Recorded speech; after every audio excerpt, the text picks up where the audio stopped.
Le Kremlin dément tout lien avec le crash d'avion qui a coûté la vie au chef de Wagner Yevgeny Prigojine et à plusieurs de ses collaborateurs. La Turquie et l'Ukraine en discussion au sujet de l'exportation des céréales ukrainiennes. Le ministre turc des Affaires étrangères s'est rendu à Kiev. Au Danemark, brûler un Coran en public sera peut-être bientôt interdit. Un projet de loi vient d'être présenté par le gouvernement.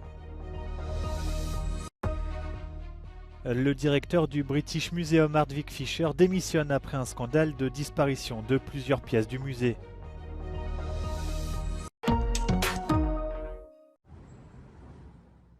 Le Kremlin dément tout lien avec le crash d'avion qui a coûté la vie à Yevgeny Prigojine et à plusieurs de ses proches collaborateurs.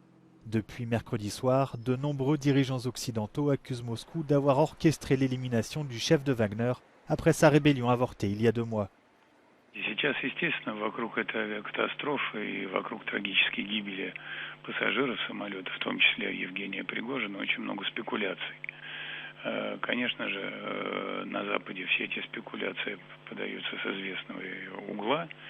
Все это ложь абсолютно. И здесь, конечно, нужно исключительно, освещая эту проблематику, основываться все-таки на фактах. La question de l'avenir des membres de Wagner se pose désormais. Depuis vendredi, un décret présidentiel oblige les paramilitaires à jurer fidélité et loyauté à la Russie.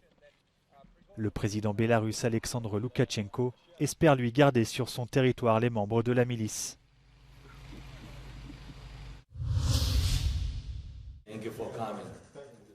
La Turquie et l'Ukraine en discussion au sujet de l'exportation de céréales ukrainiennes.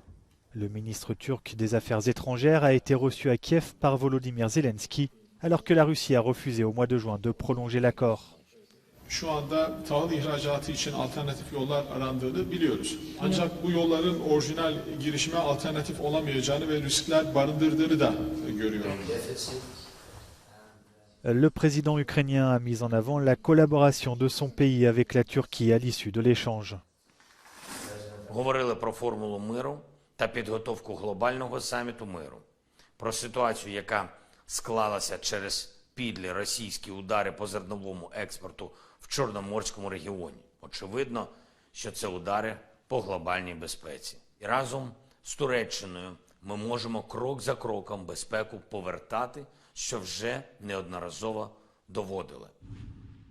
Moscou dénonce de son côté des entraves à ses propres exportations de céréales du fait des sanctions occidentales. En représailles, les forces russes ont ces dernières semaines frappé plusieurs infrastructures portuaires ukrainiennes à Odessa et dans les ports du Danube.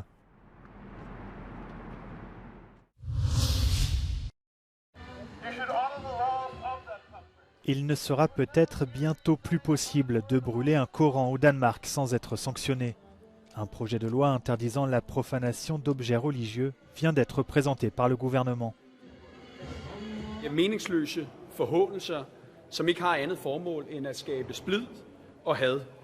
Når enkelte personer demonstrativt stiller sig op og afbrænder Koranen på den måde, som vi dagligt har set det i den senere tid, så er det en grundlæggende forhåndende og også usympatisk handling. Det skader Danmark og danske interesser, og det risikerer at skade sikkerheden for danskere ude i verden og herhjemme. Le Danemark et son voisin suédois ont récemment cristallisé la colère au sein de pays musulmans après des autodafés du Coran. En Irak, l'ambassade de Suède a été incendiée au mois de juillet.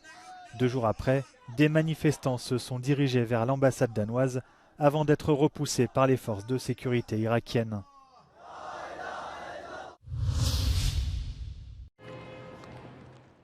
Le directeur du British Museum démissionne après un scandale de disparition de plusieurs pièces du musée.